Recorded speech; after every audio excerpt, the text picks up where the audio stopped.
মাদারীপুরের কালকিনিতে উত্তর রমজানপুর মাধ্যমিক বিদ্যালয়ে দুর্নীতির অভিযোগে অভিযান পরিচালনা করেছেন মাদারীপুর দুর্নীতি দমন কমিশন দুদক। বুধবার উপজেলার রমজানপুর ইউনিয়নের উত্তর রমজানপুর মাধ্যমিক বিদ্যালয়ে এই অভিযান পরিচালনা করা হয়।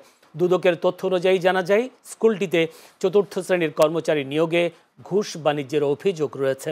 এ সময় মাদারীপুর দুর্নীতি দমন কমিশন সহকারী পরিচালক আখতারুজ্জামান জানান, স্কুলটিতে প্রাথমিকভাবে অভিযোগ প্রমাণিত হয়েছে এবং বিদ্যালয়ের প্রধান শিক্ষক তাদের কোনো সদুত্তর দিতে পারেনি। তাই আইন অনুযায়ী পরবর্তী ব্যবস্থা গ্রহণ করা হবে। এখানে একই নিয়োগে দুজন ব্যক্তিকে শীট দুটো ফলাফলে নিয়োগপ্রাপ্ত করলো, এটা কিভাবে হলো এটা একেবারে আপনারা আমার মতনই বুঝতে পারছেন। আমরা প্রাথমিক ডকুমেন্ট সংগ্রহ করেছি, এখানে আমাদের মনে হয়েছে ম্যানিপুলেট করা হয়েছে।